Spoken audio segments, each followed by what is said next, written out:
So we're gonna take a divergence of two paths here, and we're gonna stick on the chrome tanning path. After that leather has turned blue and is now chrome tanned, it's also completely waterlogged,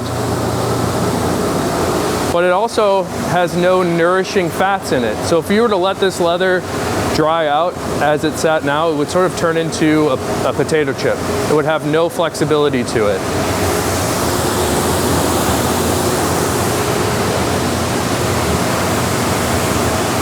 And just to quickly demonstrate here, if you come take a close look, if I fold the leather and flex it down, you can just see how much water is inside of this. Like I said, they're completely waterlogged. The next step that they need to do is to lay these leathers out flat and to even out the moisture, and we're gonna do that over here.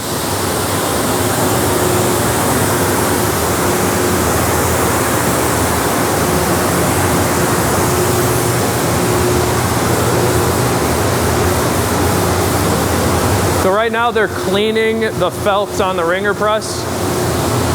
Normally you would see the leather come through this side of the wringer, and think of it like an old clothes dryer where they're sort of squeegeeing out the leather, and it comes out the back end here, evening out the moisture for all the chrome tan leather.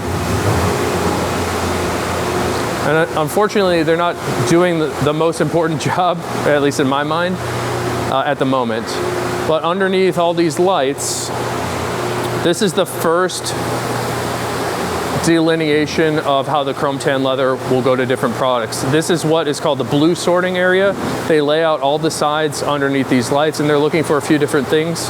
They're looking for grain clarity, how many scratches, scars, bug bites, and things like that on the skin. And they're also looking at the thickness and size of the hides, because the product mix that Horween makes is very wide. So certain products, like a baseball glove, have to be very, very clear, because that's a naked, full grain leather that's not gonna hide anything. So the blue sort, you have to pick the cleanest, clearest hides for that particular product. There's other products like nubucks, or maybe a leather that's gonna get a full finish over the top that does not necessarily need to be as clear. I don't know the numbers, but it's a small percentage of the hides that are premium clarity. Like, not every side is good enough to be made into every product. So if they start taking that maybe 5% of the really clear stuff and putting it into a nubuck, you sort of waste the leather. So after that, they'll come up with different piles for their loads. And now we need to even out the thickness on these machines that are really old. I think these are from late 1800s. And these are called splitting machines. Inside of this machine is a really sharp knife that's constantly sharpening, and it goes the full length of the machine in the size of an oval. You, as an operator, would put the blue leather into here that hits the knife and evens out the thickness to a prescribed thickness, whatever you're trying to make. Hey, how you doing?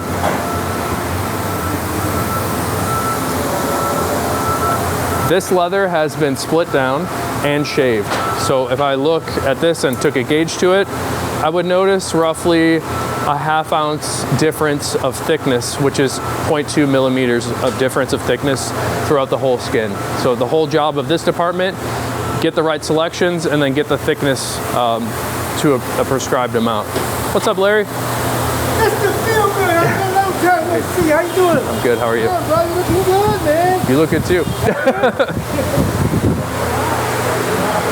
I wanted to show you the shaving machines too. This is just a final leveling for the thickness. The splitting machines will give you most of the way there, but the shaving machines here get it all the way there.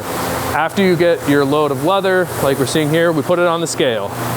And this scale is very important because the next stage is the retanning department, where each drum is tanned based on the drum size of whatever's in it. So if you have more material in it, that's going to affect all the components you put inside the drum to tan the leather, or to retan the leather. So let's come on to the next part.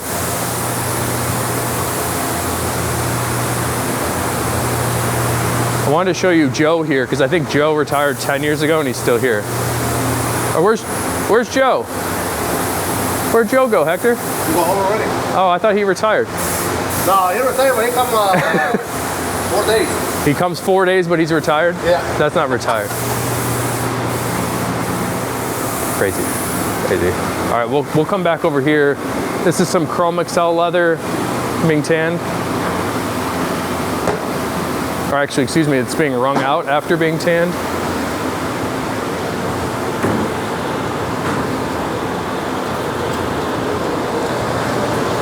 So we walked through this area earlier, sort of skipped past it. We're back here at the retanning department. And this is the first time you'll start to see that blue leather start to appear a little bit different.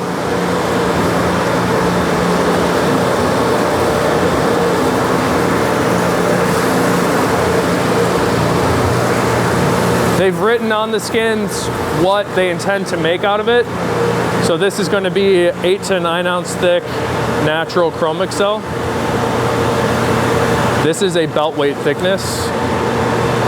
Usually I like my belts around 9 to 10 ounces. It tends to plump up a little bit in these retanning drums, so this might end up at 10, 11 ounces. A normal thickness for a piece of footwear might be around 5 to 6 ounces. This is another special thing that Horween does, where many tanneries will not work with leather this thick. So what happens is you'll put this leather inside of the drum like you see here, along with a bunch of other components that start to, again, delineate what product it's going to be. So we can put different nourishing oils, different fats, and basically oils, waxes, and greases, just to overly simplify it, in there, along with color. So you can make your leather green or red or blue or keep it natural at this point. The retanning department is, again, replenishing those oils and greases that we took out of the skin in the tanning process. This is what it's going to make the leather appear a certain way. It might be shiny smooth, it might feel a certain way, it might be soft, it might be firm, or it might smell different ways, because there's all these different drums of materials and dyes that they'll impart into the leather in the retanning process. We skipped past another thing. I want to show you a couple different drying methods. But we'll walk through retan just for a second.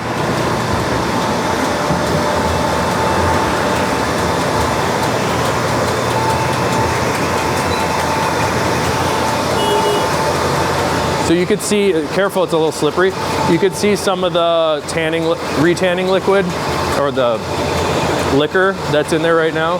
That's the dyes, that's the other nourishing oils that they put in here. But you can see the color has changed significantly from being blue.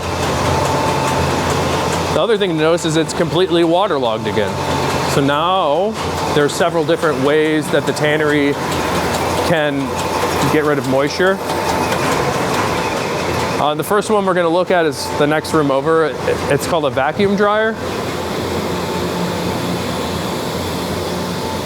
But Horween dries leather in 4 different ways. It used to be 5. This vacuum dryer is perhaps the most modern, most typical way that most tanneries will dry these days. Vacuum dryer is necessary for veg tan leathers or anything that has a lot of tree barks in it. By lowering the pressure of the dryer, you're able to dry the leather at a lower temperature, which will not cook the leather. If you get veg too hot, it makes it really firm and it make it crack.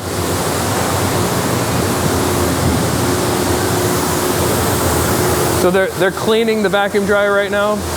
But the way that this works is you have these different plates with screens above them that lower the pressure. You lay the leather out on top of it, presses down, sucks out all the moisture.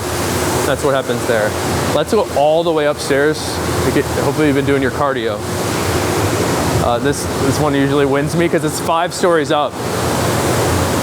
We're gonna go look at the pasting department, which I think is really, this is one of my favorite rooms. Maybe we'll recap on the walk. So we've taken an infinitely variable hide with hair on it. We've removed the hair. We've removed all the fats that are gonna rot. And we've replaced those fats with fats that look good and feel good and smell good. And maybe we added some color. So now we need to dry it out so we can start to finish the leather.